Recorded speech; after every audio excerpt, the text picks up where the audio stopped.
Salut à tous et bienvenue pour la 3e journée des ISDE. Changement de décor pour les concurrents puisqu'ils vont découvrir aujourd'hui une nouvelle boucle de 3 spéciales. Suite aux intempéries des dernières semaines, les organisateurs ont décidé de remplacer les spéciales du jour 3 par celles du jour 4. Au niveau compétition, les trophées sont toujours leaders de leur catégorie. Les filles et les juniors vont tenter d'améliorer leur position. Allez, c'est parti pour le jour 3 des ISDE. Mais avant ça, on va aller faire un petit tour dans les cuisines de l'équipe de France. On est dans les cuisines de l'équipe de France. Je vais rejoindre Thierry et son équipe. On va essayer d'aller leur donner un petit coup de main pour préparer le repas de ce soir. Allez, venez. Bon, alors est-ce que je peux venir donner un petit coup de main pour préparer à manger ce soir? Il n'y a pas de problème, on va trouver un petit tablier. Allez, le tablier, voilà. Alors, on va couper les carottes pour faire le velouté de carottes ce soir.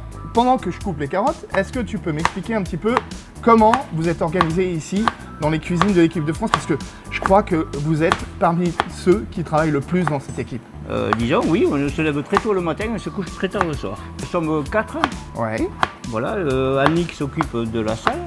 Et en cuisine, j'ai Maria et Patricia qui m'aident. On va faire les courses le matin après le petit déjeuner et on prépare. Et pour le soir, tout est prêt. C'est 45 couverts. 45 couverts par repas, c'est un travail énorme. Et vous n'êtes que 3 pour faire tout ça? Voilà. Le matin, on essaye de faire assez léger. Allez, vas-y, des œufs, tout ça, tout ce qu'il faut pour les sportifs. À l'arrivée de la spéciale, on leur fait des pâtes ou du riz.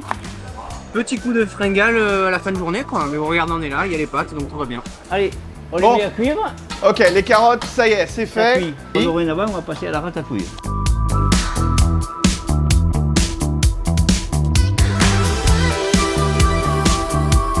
On va faire une trentaine de sandwichs. On prend une trentaine de packs d'eau pour garnir tout ça.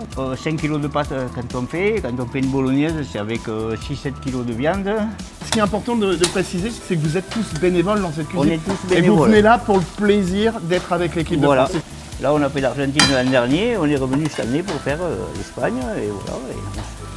Et nous sommes contents de venir et d'aider, d'apporter tout notre savoir-faire pour l'équipe de France et les faire gagner si possible. Et ben c'est tout ce qu'on leur souhaite. 3e journée de compétition, l'équipe de France se prépare à une nouvelle longue journée de course. Comme d'habitude, tous les petits détails sont soignés avec minutie afin de prendre la route sans souci ni inquiétude. Les spéciales du jour sont régulièrement empruntées lors des manches du mondial d'enduro. La plupart de nos pilotes sont donc en terrain connu. Place aux jeunes, les juniors ouvrent le bal dans notre résumé du jour. C'est sous une pluie intermittente que nos 3 garçons se sont élancés. La piste est glissante, les appuis piégeux, mais ces contraintes ne déconcentrent pas nos bleuets qui vont une nouvelle fois jouer aux avant-postes de chacune des spéciales. Ils mettent beaucoup d'engouement et c'est un véritable show que nous offrent nos juniors. Les écarts avec les Suédois diminuent ou augmentent selon les chronos. La lutte entre les deux nations est absolument superbe. Les pilotes se rendent coup pour coup. Les Américains ne parviennent pas à suivre le rythme infernal imprimé par nos juniors. À la fin de cette journée, les juniors français sont toujours seconds du général. Ils restent à peu près 2 minutes des leaders, ce qui veut dire que la lutte est loin d'être finie. C'est sûr, c'est une bonne journée. Avec l'équipe, on a fait du bon boulot. Antoine a très bien roulé. Et on a pris un peu d'avance sur les Américains qui sont 3e. Donc voilà, il faut continuer dans ce sens. Et maintenant, on va reprendre des forces.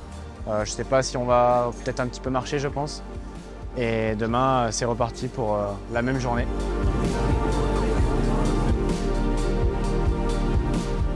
Bon, alors, on est en bas. C'est déjà bien parfait. Du bois là, tu restes sur la gauche, tu finis sur la gauche. Ouais. D'accord. C'est avec le même entrain que nos féminines se sont lancées dans les secteurs chrono de cette 3e journée de course. Le mot d'ordre que les filles se sont donné, c'était remonter. Pas impressionnés par les difficultés accrues par la pluie, nos 3 pilotes se sont mêlés à la bataille avec les gros bras de la catégorie. La régularité affichée sur les feuilles de temps permet de constater que l'écart avec la 3e place s'est stabilisé. Le top 10 est la barre fixée pour continuer de se rapprocher du podium provisoire. Élodie Chaplot, Justine Martel et Morissette Brisbard peuvent avoir le sourire car aujourd'hui, il est évident qu'elles sont parvenues à hausser le rythme. Nos filles sont 4e et peuvent encore croire en leur chance de podium.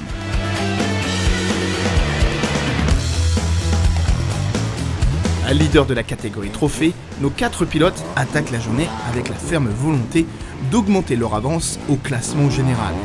Les premières spéciales sont rassurantes car elles permettent de confirmer que les tricolores continuent d'imprimer un rythme de dingue sur ces ISDE 2024.